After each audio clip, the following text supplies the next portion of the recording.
Good morning, everybody. It is about time to begin, so we're going to go ahead and start off. As you can tell behind me, we're going to be talking about evangelism today, talk about evangelism next week, and probably for the next 8 or 9 weeks, since that is the topic for this quarter. Today, though, is arguably one of the most, probably 2 or 3 depressing classes we'll have in the entire quarter, so I apologize in advance. I did not put that on the holiday weekend because that kind of kills the vibe, so we're having it this Sunday. But it's all about persecution, if you can't tell from the title behind me. So that's going to be the way that we approach it. Hopefully we'll talk about it in some different ways besides just saying there is persecution and that's how we end the class. That's not what we're going to all talk about. So we'll talk about different aspects of it, hopefully, as we go through the topic this morning. Before we start, though, I'm going to ask Brandon to lead us in a word of prayer.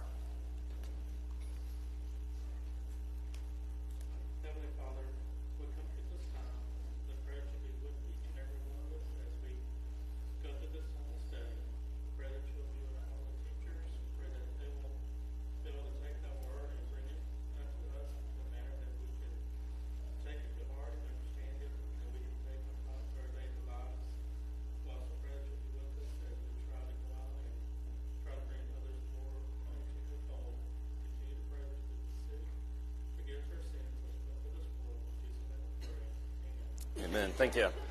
So I may have just answered the first question I was going to ask a couple seconds ago, but what is it that we can expect when we evangelize? And let's try to be optimistic about this. I don't want to just be all pessimistic and doom and gloom.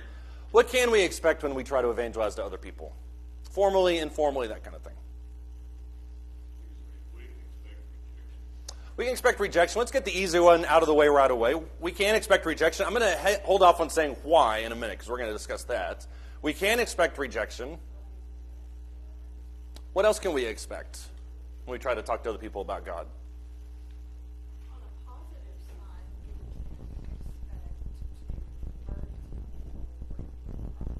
So thank you, first of all, for taking a positive spin on it. I think we should expect to convert other people and especially bring them to Christ. That should be our goal. We're kind of, as Christians, we should be optimists. We can't go into it just expecting that it's going to go bad. Yeah.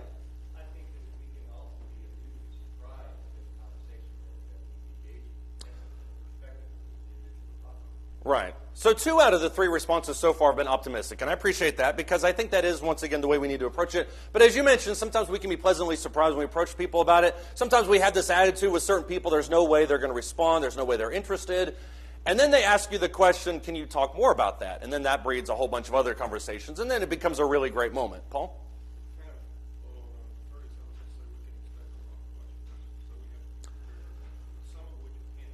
Right. See, I disagree with you. If we have questions we can't answer, the best key is to just make them up. And then you get a Bible study. That's what I always like to do. Just give really off-the-wall answers. That way you have to get into the Bible. That's a new approach. I agree with that, though. I mean, there are sometimes questions, and sometimes those questions come about, well, what do you mean by that? Well, what's your interpretation? Why do you say that? And that, if anything, is a good way to kind of take that, because then you can kind of, once again, get more into the Bible. Yeah. Right.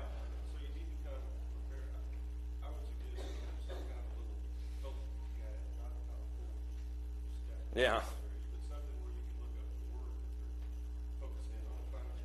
Yeah. There are some, I mean, I've seen some of those quick guides. We have some of them actually on the back where they kind of are most popular answers to questions, most answers to most popular questions where people say, well, why do you say that? Another question that you sometimes get is, well, the Bible doesn't say that. Why do you believe that? And then once again, you can have that discussion, which I think can be profitable. All of these can be frustrating after a period of time, but anything you can do to kind of breed questions are good. Curtis?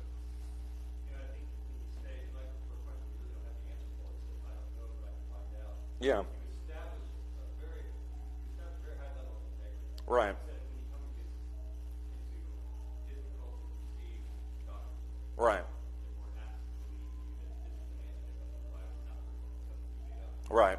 There's always going to be people that have the most off-the-wall beliefs about this or that, and sometimes we can come off as that to certain people if they think, well, I never heard about that before. But if you're able to say, well, I've never heard that before, let me investigate that more, or you can say, let's investigate that together, something like that, you're all right, that it kind of generates that authenticity. You're not just making stuff up, because you definitely don't want to come across as that. Anyone else have any thoughts on that? I think it's okay to let people know that we don't know everything. We don't have this Bible memorized verse by verse from front to Right. Because that comes off as very intimidating to other people. Right. Because they may think, oh, well, if I'm going to become a Christian now, I've got to memorize this book. Yeah. And I think it's important that we point out that we know where to go to find the answer. Right. And I think kind of piggybacking off of that, we all kind of, and nobody's really immune to this, we all kind of have our talking points. You know, we kind of, these are the things that we kind of are well versed in, no pun intended, things other people are good at. And so once you get outside of that, then you have to bring up that answer. Well, I don't really know for sure, but I'll investigate that more. Because you're right, nobody has all the answers. We all need to go back regardless. And once that conversation shifts into a lecture mode, then it usually goes downhill after that anyway. So you need to have this kind of this exploratory attitude. Den? Right.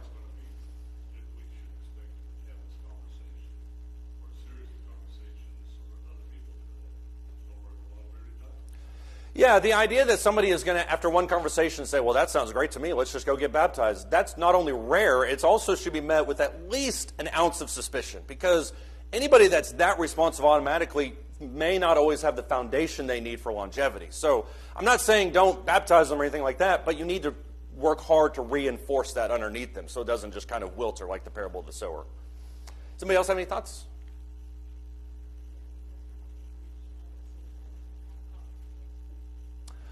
There was also on that same show where you could ask the audience, and that's never a good option when you talk about evangelism. But you're right. Yeah, if you need to call a friend, certainly call a friend or text them or whatever. Don't just stand up in Starbucks and ask everyone to pick their best option. Let's go to Luke chapter 12. I'm going to counter all of these really positive spins on what we just talked about with a really pessimistic one. But I do appreciate the positive spins because I think, as Rachel mentioned, we have to have that optimistic idea with it. But one of the things to keep note of when Jesus talked about evangelism and really living as a Christian in general is he never minced words as to what we could expect. And I think that's really important for stuff that we'll talk about later. In Luke, the 12th chapter, starting in verse 49, though, the very first sentence that he says is, I've come to cast fire upon the earth and how I wish it were already kindled. So that's kind of an intense statement to begin with. But then he says, I have a baptism to undergo and how distressed I am until it is accomplished. I believe he's talking about his crucifixion there. Do you suppose that I came to grant peace on earth? I tell you no, but rather division. For from now on, 5 members in one household will be divided, 3 against 2, 2 against 3. They will be divided, father against son, and son against father, mother against daughter, daughter against mother, mother-in-law against daughter-in-law, and daughter-in-law against mother-in-law. What does Jesus say about the nature of the gospel in those verses? It's going to be divisive. Why is it going to be divisive? And divisive, and the family element of this is important. It's divisive even amongst the most intense relationships. It's down to what you're going to believe, but we all have beliefs that are different from other family members about different things here and there. I tend to believe that the Red Sox are better than the Rangers. I know that makes me a divisive person. I just believe that it's factually based, but that's beside the point. But we're not going to be at odds over that necessarily. But we are going to be at odds over something like the gospel. Curtis? The fact is, there will be someone who receives the gospel, someone who does not. The fact is, the gospel demands a response, and those who receive it respond accordingly. And those who do reject it, they look at that as a condemnation of their life. Okay, so that I was actually going to ask a follow-up question to that last thing that you just said, because you were kind of saying the same thing that Sandra was saying, which is totally fine, but it demands a response, and I totally agree with that. Anytime you talk to somebody about the gospel, it demands some kind of response to that. But the last thing you said, I think, is the key point, is that if I do respond, that's a decision I've made about my eternal salvation, but it also impacts how I view other people. I look at other people by natural saying, well, you're not a Christian, and therefore your eternal salvation is not secure, and you need to get that way. So it creates kind of a divisive mentality, even if it shouldn't necessarily be divisive, because it is the gospel of peace and hope. Joe? You also have to consider that back then, he was going against, 1,500 years of old law? Yeah, something around that, maybe 2,000 if you take it back to Abraham, but yeah. Mm-hmm. And then it's suddenly turning it 180 degrees. Right. So one guy starts something new. Yeah. You know. And what you just talked about, I think, is important, because when you talk not only about the Jewish lineage, you got 2,000 years of history that people are butting up against, but even the pagan philosophies is not necessarily just a belief set as much as it is the fabric of their society. And so to get up in a podium, if you had a podium back then, to get up in a public place and say, well, Apollos isn't real, then not only are you going to offend almost everybody you're talking to, but you're also going to kill the main source of income for a lot of those people, which is what happened in Acts 18. So the belief in this, and this is one of the answers that I was thinking of, the belief set is so ingrained into your society that to disagree with this is basically to unravel your entire paradigm, your entire worldview. And that's not a decision that's made easily. And so I think that's one reason why it gets antagonistic.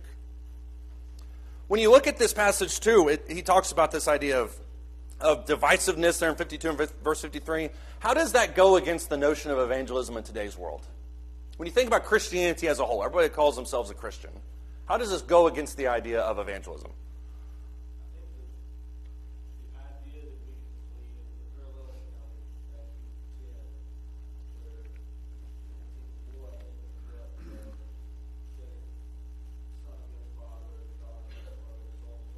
Mm-hmm. I think the gospel is divisive enough just because people have their own preconceived ideas of what they think the truth is.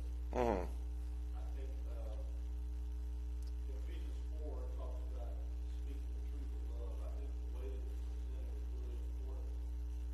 That we don't have to also be divisive in how we present the gospel really evangelize. I think we have to go about using the Bible as a standard. Mm-hmm.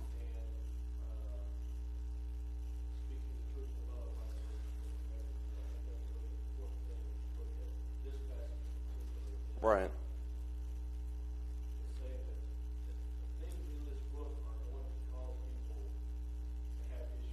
Right. Yeah, the gospel is divisive enough. I don't also need to be divisive on top of that. And I think sometimes, and you're exactly right, especially when you bring up Ephesians 4, because the idea of speaking the truth in love is really baked into this whole idea of evangelism to begin with. We talked about that last week. If we don't love the people that we're talking to, then number one, we won't talk to them to begin with, but we also won't be patient with them and all those other things that go along with it. But sometimes when we talk to people about the gospel, it becomes a my church can beat up your church kind of mentality. Well, you're wrong because X, Y, and Z. And that's not really the attitude that we should have. It should once again go back to what does the Bible say about these things. Curtis, go ahead. I think that how ironic it is that preaching the gospel message itself is so divisive. It's meant to be entirely inclusive. You know, God, Christ died for the entire world. Yeah. And those who respond to Him, Right. obey His commands or receive the gift of sin. Right. They will be included. Anyone can do that. Yeah. But it's divisive because there are those who can't receive. They don't want to listen. Yeah. It's a affront to their own belief system. Right. And like, it's some things are so ingrained in us that, and it's not just whether to believe in God or not, or believe in Christ or not. It's whether or not to accept the conditions upon which we receive something. Right. And that's why I think, and that's why I asked the question earlier about how the evangelical world and Christianity as a whole kind of views the nature of evangelism is designed to be inclusive, but there's enough truth in the things that they say that merits all that inclusion, but they leave out the divisive parts. For instance, one of the things you hear a lot of people say about church is you can come as you are. Totally agree with that. Have no issue with that. James 2, the beginning of James 2 preaches that. The rich person versus the poor person, that discrimination that comes with that. The problem is you can't stay as you are. And that's the divisive part that people don't like to talk about. And so when you view a lot of the way that Christianity operates, it's come as you are, you're welcome here, all these different things. I totally agree with those stances. But you can't stay as you were. That's what Paul says in 1 Corinthians 6. But you were washed, you were sanctified. There's a difference. And I think that fundamental change in our personality and our value set and our actions, that's what breeds that divisiveness. And that's the part that a lot of the world leaves out. So that's where I think you see some of that disconnect. Let's go to John the 16th chapter. This is the last thing that Jesus would say before he eventually goes into the garden and he prays his high priestly prayer, and then he becomes crucified there in chapter 18, 19, 20. When you look at John chapter 16, he spent the previous 3.5 chapters kind of building to this idea. He prophesies about his own death, burial, and resurrection a couple times. Look in John 16, though, starting in verse 16. He says, "A little while and you will no longer see me, and again a little while and you will see me." So that's a reference directly to the death, burial, and resurrection then of Jesus Christ. Some of his disciples then said to one another, "What is this thing that he is telling us? A little while and you will not see me, and again a little while and you will see me, and because I go to the Father." So they were saying, "What is this that he says a little while?" We don't know what he's talking about. Jesus knew that they wished to question him, And he said to them, are you deliberating together about this, that I said a little while and you will not see me, and again a little while you will see me? Well, yes, they were deliberating, because that's what the previous verse is about. Truly, truly, I say to you that you will weep and you will lament, but the world will rejoice. So there's that juxtaposition of the world's response to our response to Jesus' crucifixion. But the world will rejoice, you will grieve, and your grief will then be turned into joy. Whenever a woman is in labor, she has pain because her hour has come. But when she gives birth to the child, she no longer remembers that anguish because of the joy that the child has been born into the world. Therefore, you too have grief now, but I will see you again, and your heart will rejoice, and no one will take your joy away from you. How does Jesus describe the emotions surrounding his crucifixion? Because it's a really vivid and specific image that he's bringing up here. And all of you with multiple kids, I think, will appreciate this. He talks about it specifically with the difficulties of childbirth, specifically as a pregnant woman, which Paul has the same, not the same, but he talks about, in Romans chapter 8, for instance, he talks about how the whole creation groans. So there's once again that pregnancy illusion. What does he say about pregnancy and giving birth? How does that have anything to do with crucifixion?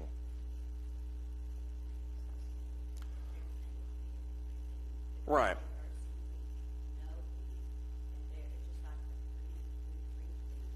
Right.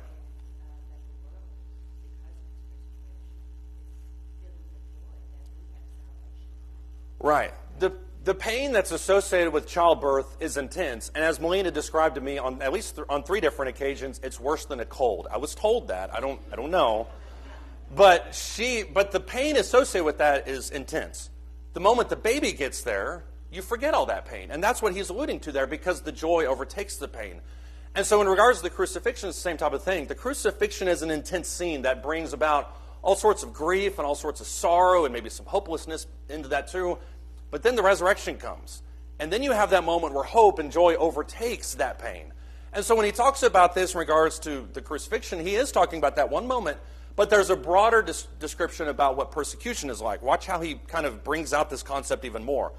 Verse 23, he says, in that day you will not question me about anything. Truly, truly, I say to you, if you ask the Father for anything in my name, he will give it to you. Until now you have asked for nothing in my name. Asking you will receive, so that your joy may be made full.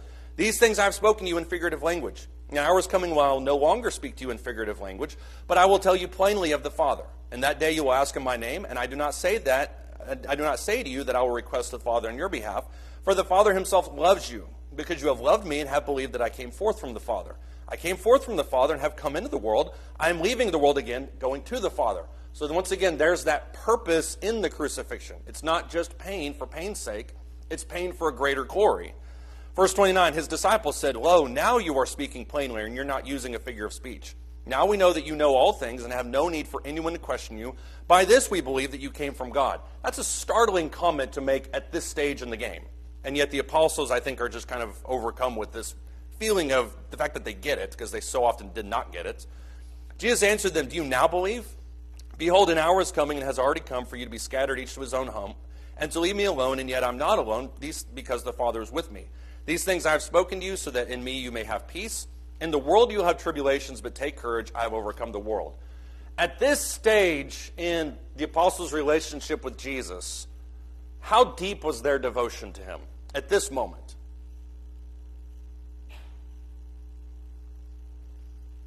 You can argue that it's the biggest moment. Yeah, they confess that he's from God. That's a statement that they make emphatically, and they're willing to back that up, and they believe. Now we believe all these different things. How is that going to change in the next 3 hours of their life? Right, they all become afraid, and they all what? They all scatter, exactly. Yeah, they all go to their own place. Curtis?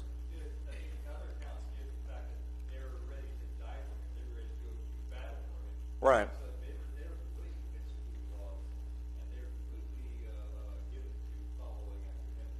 And so their curve is very high. Right. He was born and Yeah, you can make the argument, I think, based on what he talks about here in this passage and in parallel passages, that their devotion to Jesus is never greater than at this moment. And if you have any questions about that, notice right after this when Peter has that dagger that he whips out of his sleeve or whatever and hacks off the ear of Malchus. I mean, there is no shortage of devotion to here. And yet he prophesies that persecution is going to make them scatter. And then he kind of buttresses all this point by this major statement that he makes here in John chapter 16, verse 33, where he says, in the world you have tribulation, but take courage, I have overcome the world. That is, if you'll excuse the pun, what we just talked about, that's a very pregnant phrase. What does he mean when he says this verse? In the world you'll have tribulation, but take courage, I have overcome the world. Because that's both a warning and hope. It's both a prophecy and also a statement of reality.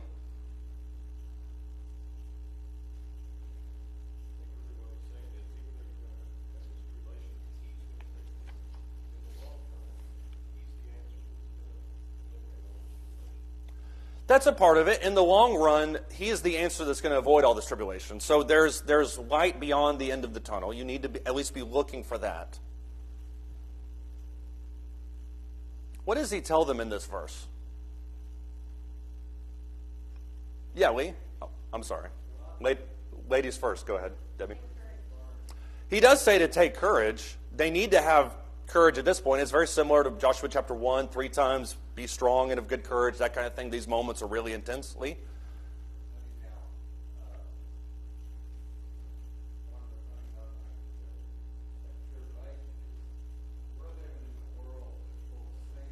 Mm-hmm.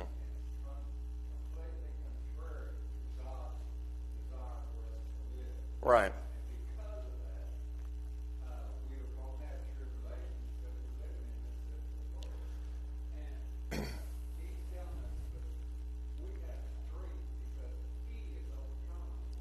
Right.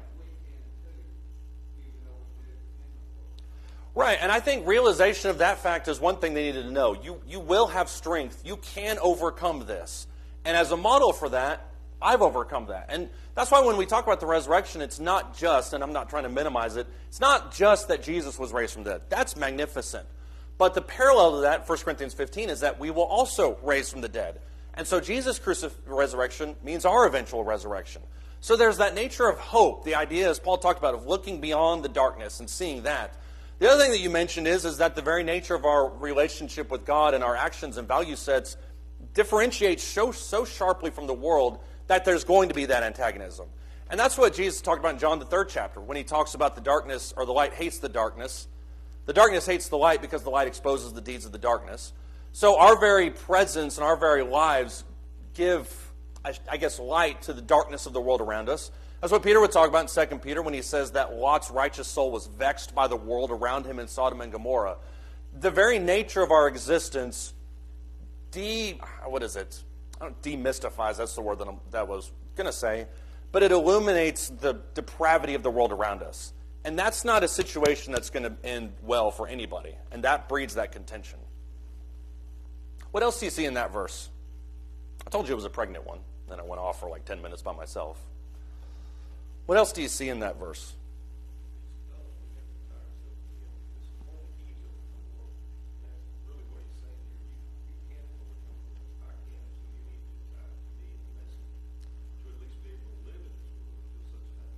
Right. Yeah. If there's any hope for you, you need to tie yourself to Jesus because he's the only one that's going to give you any kind of hope. I mean, as people famously say, nobody makes it out of life alive. But if you are with Jesus, then you will. So that's the thing. Go ahead, Ken.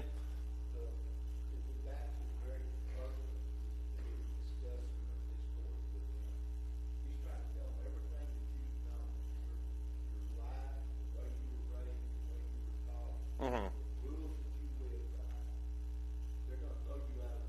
Right.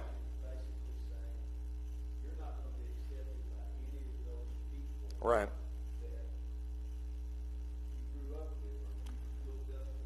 Yeah.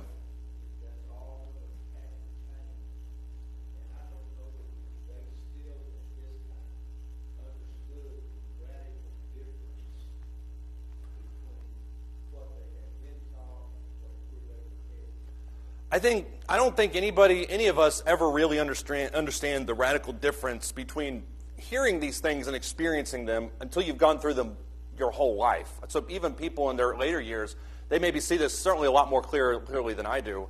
But when you couple what you just said about what he talks about in Luke chapter 12, that difference isn't just about ideology. It's even cuts in between your family. So those people, you talked about the people you grew up with, those people are going to throw you out. And there's a really haunting phrase, and I can't remember exactly where it's at, but there's a really haunting phrase where Jesus tells his apostles, these people are going to persecute you thinking that they're doing God a service. So it's not just economically motivated. It's not just that they don't like you. It's that they actually think that they're in worship to God as a result of this persecution. So that just emboldens them even further. Go ahead. Oh, see, I knew it was there somewhere. Yeah. Thank you for knowing that off the top of your head. So much for not memorizing the Bible. Oh, okay. That will be forgiven at this point. Yeah.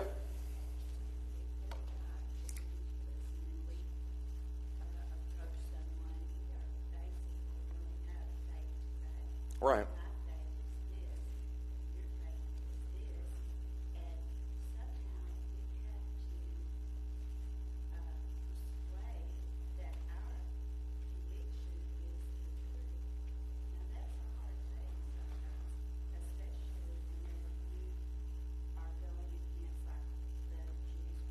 Right.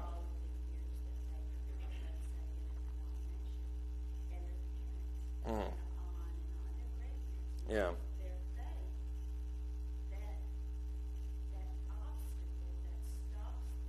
Mm-hmm. Yeah.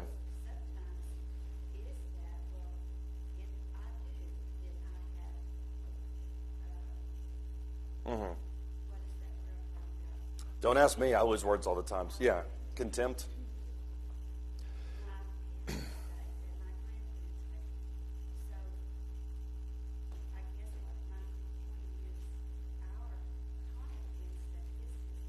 Mm-hmm.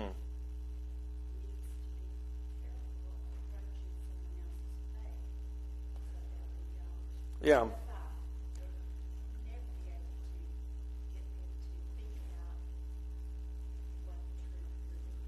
And that's a little bit back to what Kyle's point was, which is the gospel is divisive enough. We don't need to be more divisive on top of that. And I think one of the best ways to not be divisive on top of that is accept, even if it's not the reality, and I'm not saying that it never happens, but accept the fact that maybe I could be wrong. Maybe if somebody, like, heaven forbid, anybody that I talk to ever comes up to me, studies the Bible, and says, you know what, you're wrong, Brady. And I say, well, I'm never wrong. That never happens, ever.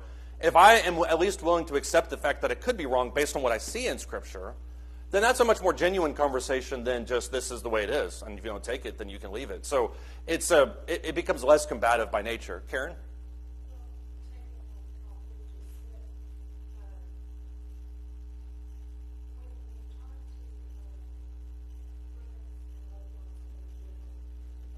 Right.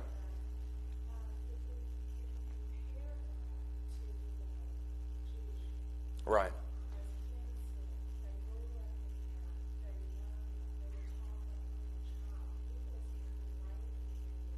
Mm-hmm.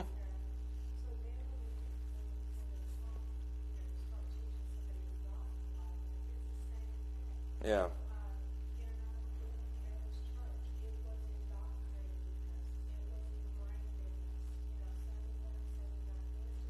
Mm-hmm.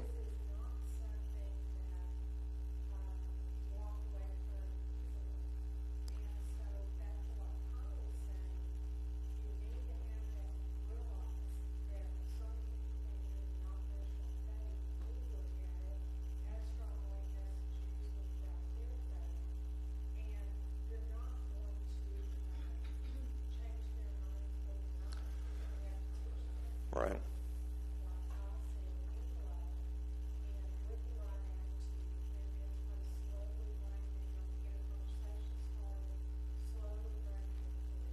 Yeah, and I think, I never want to doubt somebody's sincerity. I mean, maybe you can here and there, but I don't really think you can doubt many people's sincerity. I also don't think that we give the people in the first century enough credit for just how open they were to the gospel, because you're talking about an entire life-changing type of statement that people don't make very easily. So you're exactly right, and that by nature is going to breed these longer conversations that I was talking about earlier. It's not one conversation, it's over and over again. But once again, it always has to get back to what Scripture says, not what I or you say.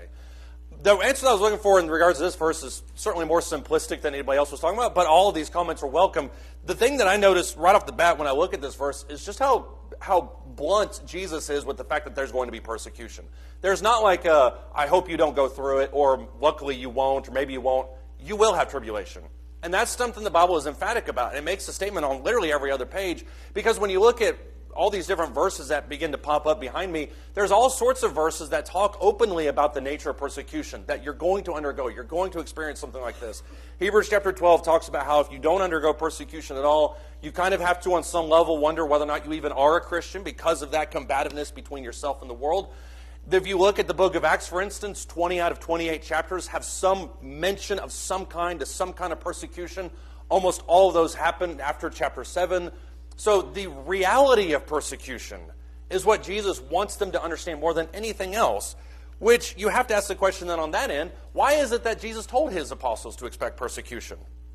Why did he tell them this? Why not just let them speaking in the temple and then all of a sudden get a stone thrown at their face? Why not just let him have that surprise? Why did he tell them about it? No need to be depressed right off the bat. Yeah.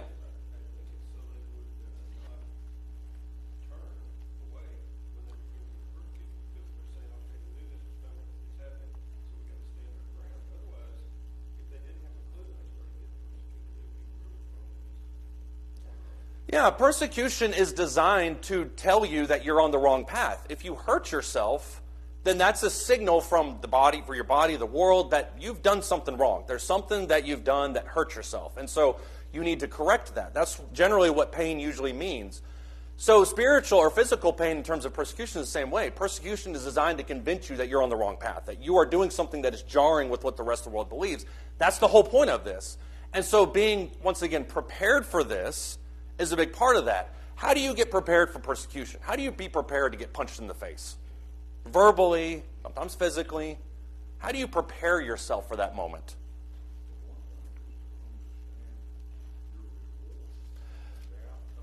Right. You know you're right. Living right. Mm-hmm. You know what you expect the end result. Right. So you can make it. Right. If you live how the Bible says to live, you follow what God says to do, then you should naturally expect the outcome that God tells you will happen as a result of that. And so I think to your point, one of the things is to see that persecution is just a blip on the radar. Just keep pushing through. Just hold fast to that faith. Yeah.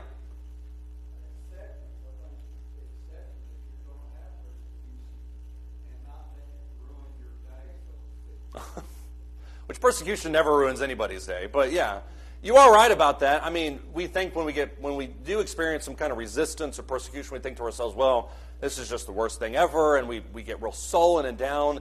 Expecting that allows you, as you were kind of alluding to, just kind of roll with the punches. Just keep going. And I think that's one of the interesting things about Acts is it talks about how Paul was literally beaten to within an inch of his life. And the very next verse, he gets up, he puts on a new shirt, and he goes off to the next town. So just understanding that's a part of your daily life allows you to be prepared for that. I think he also tells them that because they need to rejoice when it came. How do you rejoice in persecution? You can laugh about it like Curtis just did, but that's sadistic.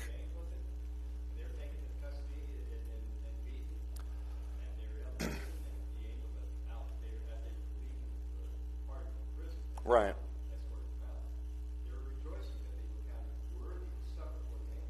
So you just quoted word for word what I was about to read. So once again, the memorizing Bible thing. But yeah, that's in Acts the 5th chapter, verses 40 through 42. And it comes at the end of not one but two persecutions, because there's one in chapters 3 and 4, and then this is the second one that happens in chapter 5.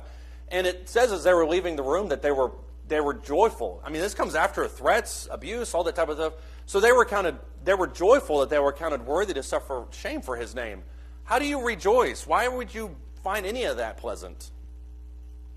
Not pleasant necessarily, but you know what I'm getting at.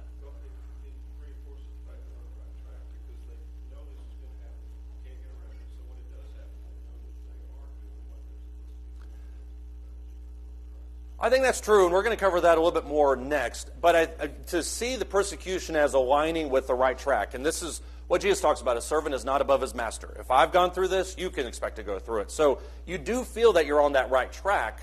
I don't necessarily know that that's everything he's getting at there, though. How do you rejoice because you're counted worthy to suffer shame for his name? Let me back that up with this statement. There is no greater joy than any Christian has than to be in his likeness. That's the name of Christian, is that we are him. We are his likeness. So how does persecution make us like that?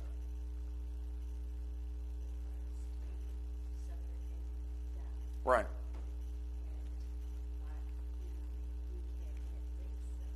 Right.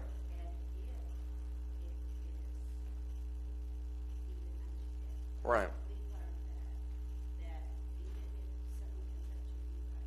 Right.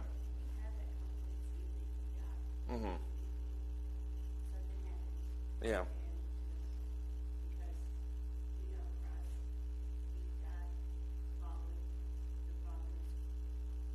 Right. Right. If they persecuted him, they're going to persecute me. And so when persecution comes to me, I feel like, and I don't know what the right word is for this, but I feel a kinsmanship with Christ, that we're going through the same thing. We're experiencing the same type of thing for the exact same cause. And so that makes me feel joyful because I get to wear his name. And I think that brings a whole other element to that we sometimes don't talk about. We talk about the growth that comes with persecution, but maybe not the likeness of God that really makes it just a little bit better, I think, for us. Dad? Join the club.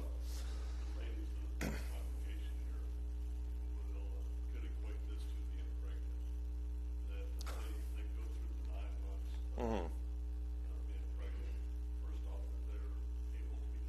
Mm-hmm. But then when they have to go through the persecution, the delivery phase of it, they rejoice when that baby comes. So in the same way, if we are counted as followers of Christ and worthy Right. to be his heirs, then we should be willing to go through whatever persecutions are out there or tribulations, just like Christ did. Right. Yeah, and I think that what you're talking about, I think, is a blend between this answer and then the last answer that I had, which is that we see a kingdom purified. There's a purification process that comes through persecution, where when you look around, and if we were to ever go through kind of a nationwide or citywide or whatever persecution like they went through in the first century, you look around at the people that you're there in that basement floor with hiding, and you look around and you think, these are the people that weren't in it for blank. These are not the people that were not, I don't want to say weak, but these were not the people that ran at the first sign of trouble. These are the people that are in it. I'm not going to say in it to win it. These are the people that are in it for good.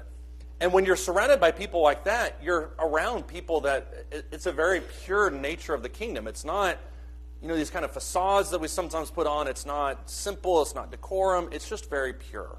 And so I think when Jesus tells his apostles to expect persecution, know that this is a purifying process for Christians. And it's going to make you a better church. It's going to make you a better Christian on the other end of that. Curtis, you had your hand up. I think, in World War II, looking at it as the bombers went toward Berlin, Nazi noted that as it got closer to Berlin, the flak got heavier and heavier. Finally, they were directly over Berlin to drop the bomb. The flak was so heavy they got almost walk on it. Right. The closer they were to the target, the more violent was the response. Yeah. Same thing, the closer the truth is to an individual's error, the more violent or more assertive he will respond. And so as we consider that Christians, their persecution, as we consider evangelism, the more intense one responds to the truth, Yeah. the more directed we can be assured the more directed towards his Right. error. That is an excellent illustration that I will steal at some point in the future. So just be aware of that. But when you were talking about that, that also brought to mind what Karen was talking about the fervency by which some people hold their beliefs. And like she was saying, if you're around people that were raised a certain way, then to attack any of those or to try and convince them to abandon those beliefs, the closer it is to their heart, the more fervently they're going to defend that. And I think that's an excellent illustration. And it should be the same way for us. I mean, this defines who we are. So to say that you're not a Christian should be one of the most offensive things anybody could say to us. So I think that there is the natural persecution that comes as a result of trying to infiltrate that. Sandra, and then Joe.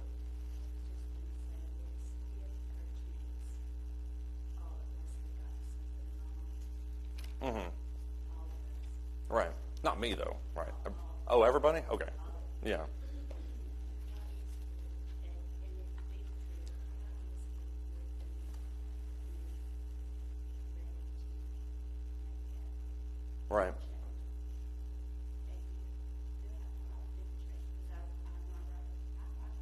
Yeah. So you have to consider those things. Right. You. But for our soul's sake, Right. and it was the truth.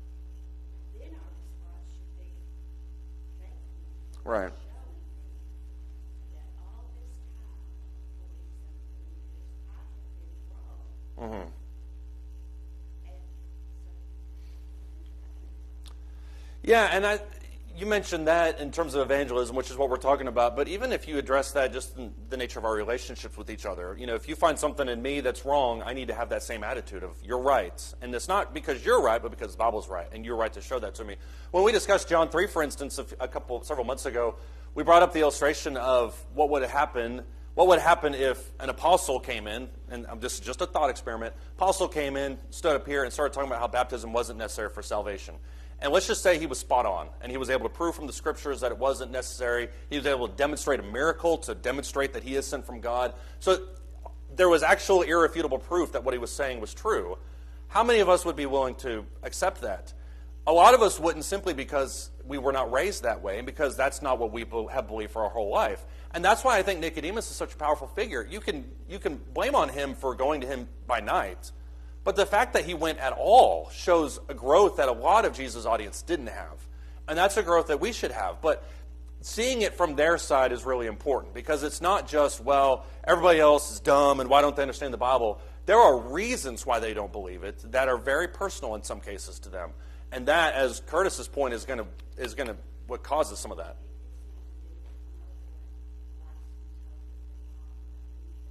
That's true.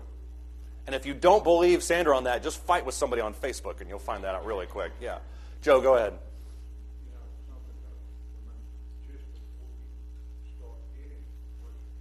Mm-hmm. Right.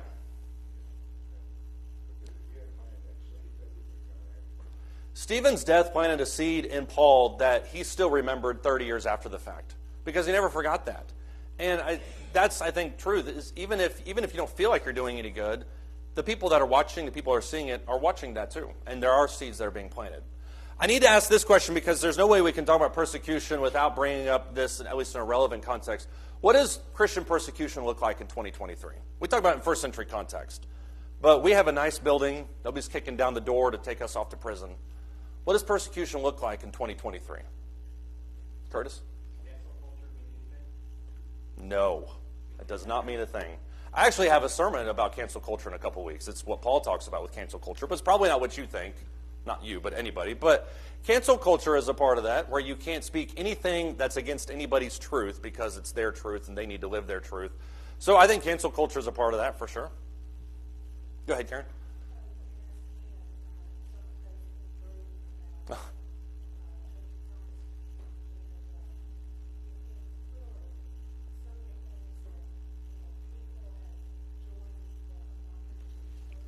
Uh-huh.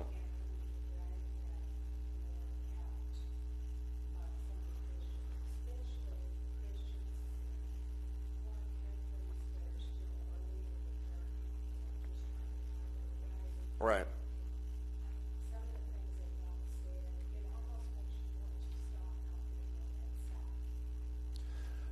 Yeah. I mean, some of those people have limitless energy. They sit behind the keyboard and chug Red Bull all day. I mean, I don't know what their life is like, but you cannot. Like an amoeba, you defeat one and two more kind of take its place. So that is a big part of it, and social media is a big issue in today's world. We're going to talk about digital evangelism in a few weeks when we talk about this, because I think that's a relevant topic. But Facebook and social media just in general can be battlegrounds in a lot of ways. But I don't know if that's obviously everything. What do we think of when we think of Christian persecution in today's world? Paul? Who is on Facebook, by the way. Go ahead.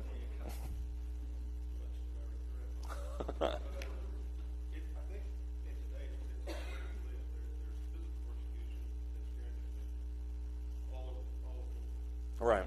But in the United States, where we don't have physical persecution, we get all the other emotional and Yeah. psychological persecution. It's not easy persecution. Right.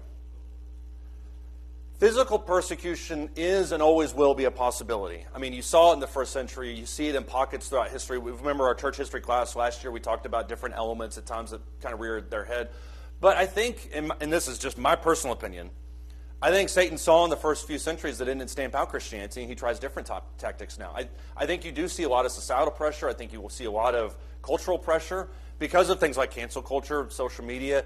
But that still isn't everything.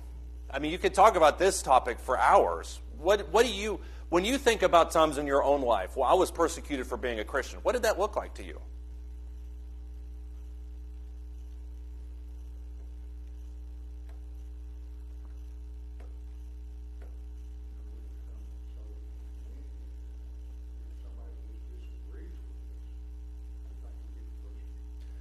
Right. And I'm not saying, I'm not going to use the word wimpy. I cannot use that legally. I cannot use the word wimpy. But well, you can say whatever you want to say.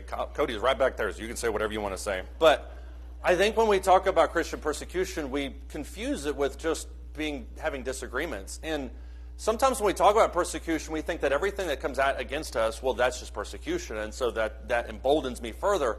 And what we need to realize sometimes is that just because we're going through hard times and we're dealing with difficult people, that doesn't necessarily mean it's persecution. Not every stand we have is persecution. We don't have the time to read all 5 of these verses, but for instance, if you look in Luke the 9th chapter, verse 24, he says, whoever wishes to save his life will lose it, but whoever loses life for my sake will find it. And so we think sometimes that every time somebody disagrees with me, that's persecution. And that may be persecution to an extent, but persecution in a Christian context is 100% about making a stand for his word in a loving manner that I'm not going to budge off of this. And we tend to think that it's, well, this and this and this, and those are not persecutions. And sometimes that persecution emboldens us in our stances even more, despite the fact that maybe we do need to make a change. And so Christian persecution is Christian persecution for his sake. And I think we need to clarify that. Curtis, and then we'll keep moving. Some years ago, I knew a fellow from Pakistan, and of course, in that area, well, actually overall the world, their understanding of what a Christian is skewed from a scripture definition. Nevertheless, from their perspective, Christian. Right. He was telling me that those who identify as Christians, they are treated literally as sanctified citizens. Right. And they are, they don't get jobs, they Yeah. don't get primary jobs, they get secondary stuff. And they're excluded from society in many cases. Mm-hmm. And when I say excluded from society, they don't integrate with the shakers and movers. Yeah, and that, persecution in a global context, when you start talking about nations like that, especially developing nations, you have a lot of that persecution. As a white male who is also just devilishly handsome, I don't undergo persecution that much. But there are people in our country that do experience things like that, and certainly when you look at certain cultures, they experience that on a much greater scale. So when I said that physical persecution necessarily isn't there, it certainly is there, but that may not be my specific situation. And I think sometimes we don't experience this type of persecution because, at least in my own personal situation, maybe I'm too scared to kind of bring it up because I don't want to fracture these relationships, and I don't want to take that stand at this moment because of X, Y, and Z. But when we do take that step forward, and people look at us different, or they treat us a little bit differently, or they make fun of us beyond, that can be all under that classification because it's for his sake. And I think that's the definition, the closest definition I can think of to talk about this. I think to wrap all this up, there are some things that we need to remember when we talk about persecution. Number one, most people are not going to be interested in truth. And that doesn't mean that they don't like God. It doesn't mean that they're not interested in the gospel. It just means that maybe they've made their mind up about what truth is, and they're not willing to budge on that. So most people are not going to be interested to the level of obeying the truth, just by nature. Jesus said that. There's a straight way, or there's a narrow way, and there's a broad way. That's just the way it is. We also need to remember that many people we teach will not respond. If you look in John the 6th chapter, there was a whole host of people that followed Jesus at the beginning of that chapter. That's the feeding of the 5,000. And by the end of that chapter, almost everybody's gone except for his apostles. So many people will teach will not make any kind of response whatsoever. We don't have to convert our neighbors. If you look, for instance, in 1 Corinthians chapter 3, starting verse 5, Paul talks about taking this pressure off of us. 1 Corinthians chapter 3 and verse 5, he says, "What then is Apollos, and what is Paul? Servants through whom you believed, even as the Lord gave opportunity to each one. I planted, Apollos watered, but it was God who caused the growth. So then neither the one who plants nor the one who waters is anything, but God who causes the growth." Our job is, as Joe talked about, to plant the seed, to water the seed, to try to cultivate the seed. But it's God who causes the growth. And I think that takes some of the pressure off of us. And then we also have to fulfill our mission. We can't use the previous 3 reasons as excuses to not do what we should be doing. So I think we need to remember that as well. Does anybody have any thoughts or comments on any of this? Notice how I timed that right as Colton hit the bell. Go ahead.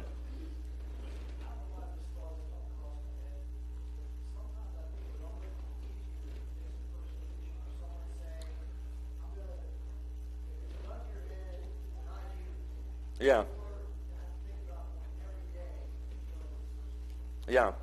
I think you're exactly right. I think in some cases the direct persecution that the apostles experienced is easier. I don't want to go through any of it, but it's easier because it's very direct. Do you believe? Do you not believe?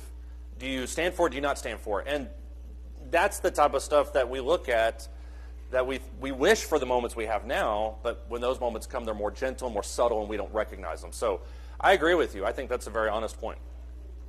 All right, we'll pick up with more next week. Thank you, everybody.